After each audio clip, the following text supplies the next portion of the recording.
Ooh, water. We're on our mission to rescue Kuroi now.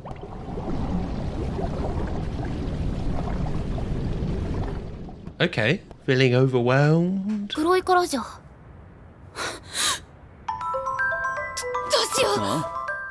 Yeah, we gotta start our rescue mission if that is actually her. But she was with Geto though, so what happened?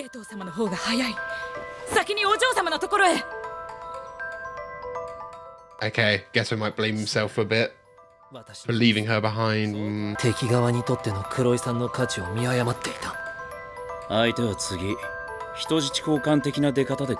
Well, yeah, they wouldn't do that. Amani's more valuable than Kuroi. It's just Kuroi has the sentimental attachment for Amani.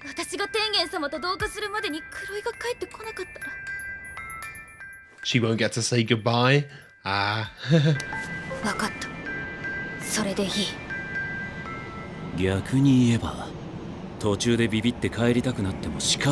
I like the focus on the eyes here. Pretty cool.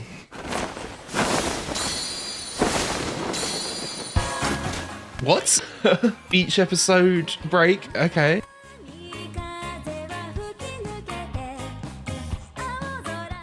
Okinawa. What was that? Okay. Just jump cut to her being safe and them at the beach? Was that? I don't know. Also, be sure to check out the Patreon page where you can get next week's episode right now, a full-length version of this, and we've got some Studio Ghibli reactions over there too. See, that's more imagery of her underwater as well there in the OP. Yeah, loads of imagery of her underwater. I mean, I don't know if she has cursed energy. Does she have some sort of water-based power? Or is it foreshadowing she'll drown and she does actually die and they don't get Tengen's body?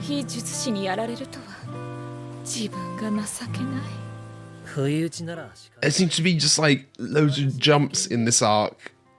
And then we're catching up with what happened.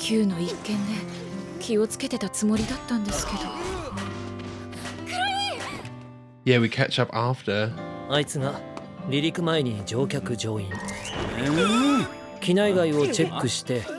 Check that none of them were following them, yeah.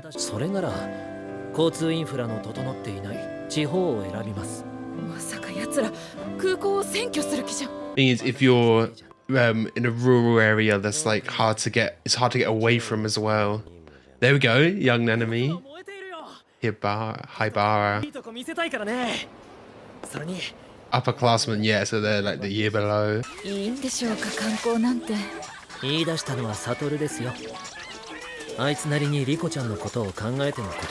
Yeah, just let Riko-chan enjoy herself before everything happens, before the simulation.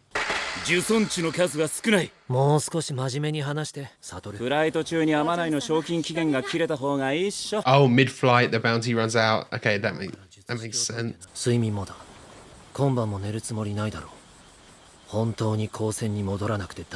He hasn't slept. So, although he's got, yeah, it looks like he's just chill, but he is on guard.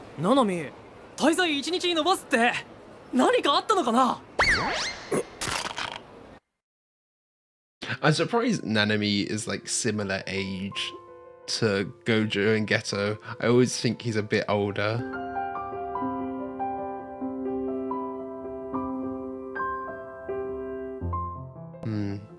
A few moments of peace, a bit of slice of life stuff. Oh, going to an aquarium. Okay, this is what we're seeing in the OP then maybe. The animation is lovely, gorgeous.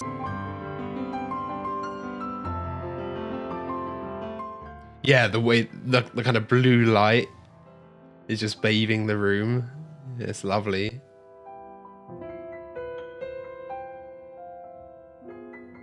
Focus on an exit sign because she's gonna be leaving soon, I guess.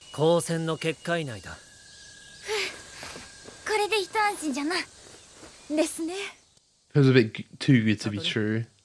I mean, I guess the bounty is over, but just because the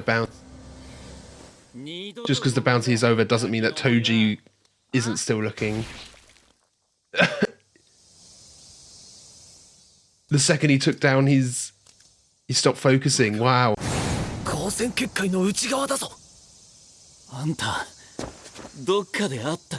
Still staying chill.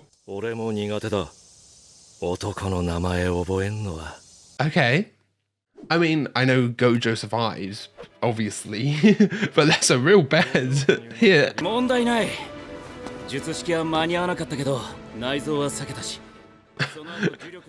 Still.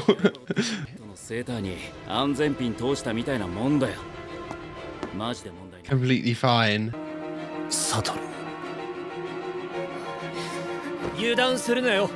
You know, Gojo should be fine. He's got plenty of power. Oh, there he is with his purple guy. Oh, some of them did actually try to go to Okinawa. Fast? Yeah, of course he is.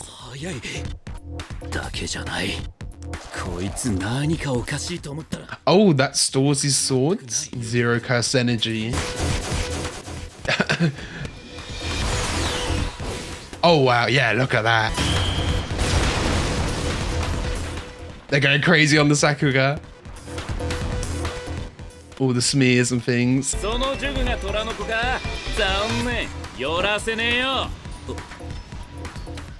Gone already.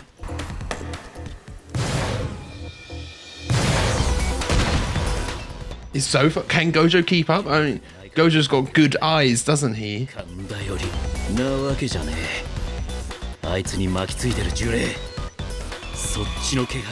Oh yeah, follow that presence, not his, because he doesn't have any. Ooh. Amplification. Mappa's going crazy. Okay. Yeah, just destroy everything around you. Like the effects animation on that.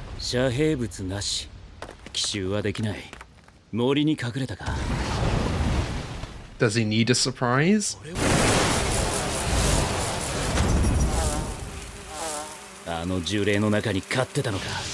Yeah, using them as like clutter.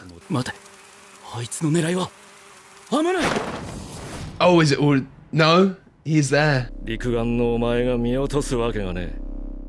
Unusual energy from the blade.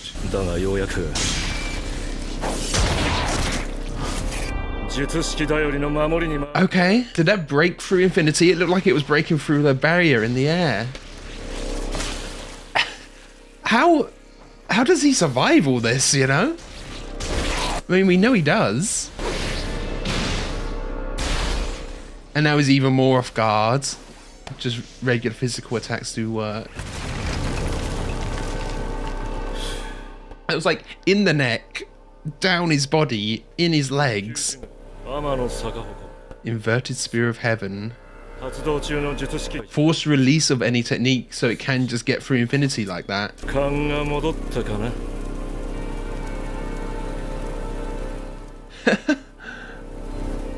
That's the first time we've seen anyone even hit Gojo, isn't it? Am I crazy? Has anyone hit him before? But he comes out relatively fine. I mean, we never get any reference in the future to any scars or anything from this. Obviously, we know like healing stuff does exist with the reversed curse techniques. It does mean he's kind of out for the count at the moment, though. And he's one of the strongest to have. Wow. This was under the school the whole time.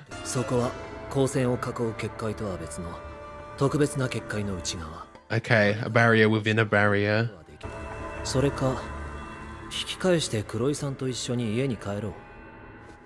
Oh, he's actually giving her the option.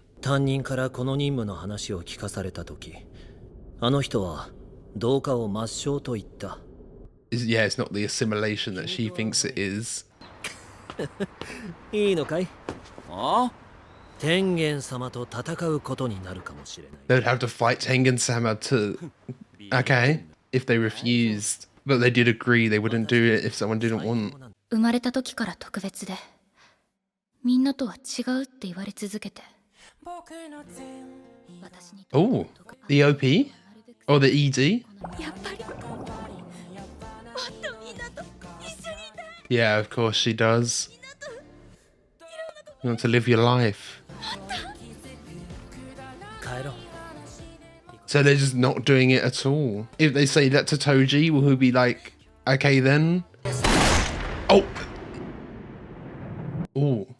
Oh no. Okay, his facial expression did change. He had a bit of a smirk there. He wasn't expecting that because he thinks Gojo would take care of it, or...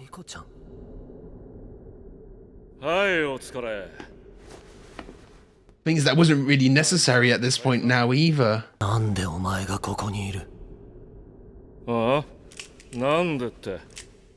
He thinks he killed Gojo as well, so is he about to unleash everything?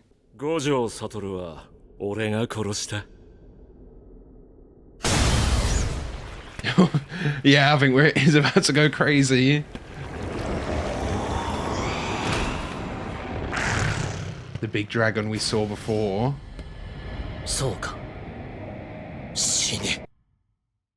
Gonna cliffhanger it, isn't it? One of those curses was weird. It was just like a guy wrapped in bandages. I wonder what that's about. I'm sure he's releasing all that he's got at this point in a rage-filled moment. Okay, so that's part 3 of the hidden inventory arc. So it seems like it's also for nothing. There's a kind of twisted irony in, of course, it's the moment Rico says, actually, I don't want to do this. I want to live longer, that she is killed. I guess his job, he was hired to do that, but it's also like, it's no longer needed. But I guess, you know, that's not proof enough for the people after her, is it? Because it could be the case that she decides now and then a week later goes back. I don't know what the kind of time frame is for the assimilation, how long it will take for Tengen to completely lose his humanity, how long he can like hold it together. I think there were some references to Tengen before in season 1. I just can't remember if they ever went into anything about him saying like, oh, Tengen doesn't have long left before he loses his humanity, that kind of thing. I don't know if they ever went into that. But of course now Rico's gone. Is there a possibility of there being other kind of vessels? She was like chosen as a vessel, but maybe there are other options out there that they can do later. Of course, this episode before her death, we have a lot of focus on her, seeing her happy, seeing her at the beach, just building that emotional connection to her, don't they? Seeing her there at the aquarium, quite a cool moment. I love the animation there.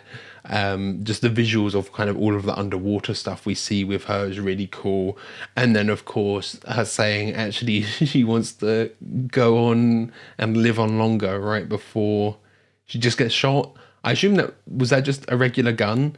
Toji just straight up shoots her. And then of course, you know, all the stuff with Gojo. First time we've seen people kind of really one up Gojo, stabbed through the chest, stabbed in the neck, all the way down in his legs. Ridiculous wounds, but of course he is fine. Like, it's not even like in the future he is, I mean, that we've seen, he is kind of normal, but actually has a lot of scars, kind of in the same vein as All Might from My Hero Academia. You know, it's not like that. It seems like, at least as far as we know, is just kind of there completely normal, completely healed. Obviously, there are ways of healing. Reversed curse technique, we know that from Shoko. Shoko can do that. So maybe she just shows up really quick, quite soon after this, and gets to him before he dies and heals him up.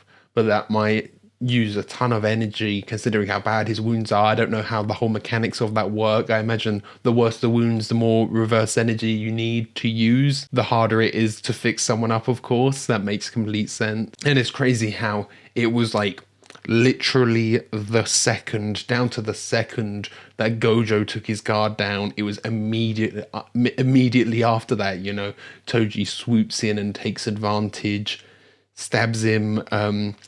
Then he's got this kind of arsenal, hidden inventory. Is that referring to him, this arc? He has this inventory of all of these different cursed weapons, but he himself has no cursed energy. And, you know, we know he has Zenin ties, so that's kind of similar to Maki in a way. They're having no cursed energy and just relying on the tools. You know, just because you kind of aren't within this power system, you can still thrive in this world, can't you? It's not like some other shows, you know, there are ways around it by using the weapons and tools. And yeah, he's got this special one that deactivates people's techniques, which is really powerful. Of course, you know, I think we see it go through the kind of infinity barrier that Gojo puts up. That's probably one of the only ways you can get through that. That isn't something I consider something that can deactivate whatever it touches, essentially. And then, you know, any type of defense people put up, that weapon is just perfect for, isn't it? It gets right through. But it looks like he has a few others in there as well. Obviously, the gun, and then there's a few different swords he uses, and just that one. The initial stab he gets was a different sword, actually, that he used on Gojo. I think that's just because he had his kind of guard down just for that split second. Once they thought they were safe, within the school, but obviously they're not. And it also created that false sense of security, as I said, with no longer having the bounty out there. They think it's all because of the bounty, but he was the one who put the bounty out just to wear them down. So that's quite a good psychological trick as well, to have the bounty there, so they think they're much safer than they are now that the bounty's gone. And then, yeah, kind of the way this arc is working is, it feels like the start of every episode, we have like a bit of a time jump, and we like kind of skipping a little bit. Like the start of the last episode, we skipped the Gojo fight with the guy with the knives. Obviously, we know Gojo's technique. We don't really need to see that fight, but it skips quite far forward. And then here I thought, okay, maybe a rescue mission. But no, that was sorted really quick. And then suddenly we're at the beach in Okinawa. So there does seem to be, you know, quite a few jumps. I imagine the next episode, we're not going to skip past the Geto and Toji fight, but maybe we will. It seems like, yeah, it's just the classic anime kind of vengeance, the anime anger kind of outburst kind of fight, where he's just going to let everything loose. We've seen that giant dragon a few times that he's got. Maybe we'll see it actually in action fighting this time. And then this other one that he brought out, as I said, with like the mummy, I'm imagining what he's doing now is he's bringing out all of his kind of biggest, most powerful ones that he can use. But that also might mean because he's letting his emotions take over, he isn't going to be as kind of thoughtful in his fighting style. In, you know, because we saw earlier in the last episode, he was fighting that old man, and he takes the step back. So the old man, you know, he's thinking tactically in that fight. He takes the step back so the old man thinks he's inexperienced, but he did that on purpose as a bluff. Whereas I think here he's going to be so focused on emotion, he isn't going to have that same kind of battle intellect here, is he? He's going to let the emotions take over him. And then we had that little scene of Toji and a young Gojo, was that? And Toji was saying that's the first time someone's ever been able to sense him, like, behind him. I think that was a young Gojo. I'm not getting that wrong. It's just, he said something about the kind of Gojo clan, and because sometimes the way surnames and things work in Japan. I'm like referring to characters as their surnames, and he was saying something about the Gojo clan. So I was just thinking that was a younger Gojo. I don't know. I'm not sure because Toji still looked quite old there. Just making sure I got that right, or if that was just like another member of like the Gojo family who has a similar technique. But I think that was a younger. But might need some clarification on that, because Gojo has this kind of six eyes technique that makes him way more perceptive of things, but doesn't exactly help here because he's so worn out, and there are kind of ways around it because he doesn't have any curse energy to focus on. He can't physically focus on Toji, he has to focus on the one that's kind of around his neck, and then him bringing out all the flies to kind of act as visual clutter, really smart as well. Of course, seeing the intelligence of all of these characters in their fighting, in their battles. Then also, you know, gorgeous animation on Gojo when he's like doing his blue technique and we're seeing everything kind of swirl around him. Really cool there. And just like the movement of Toji, he's just like darting around. We're getting loads of like smears and cool effects on him doing that. You know, just for being a human, he is super quick. Like the kind of physical prowess on him, that is crazy to have as well, just in terms of like physical ability.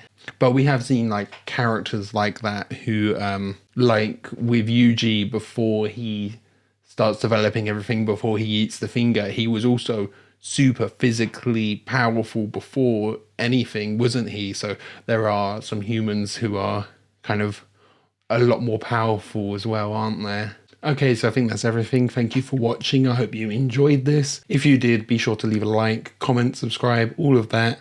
I'll catch you next time where we'll see this fight. It seems really hype.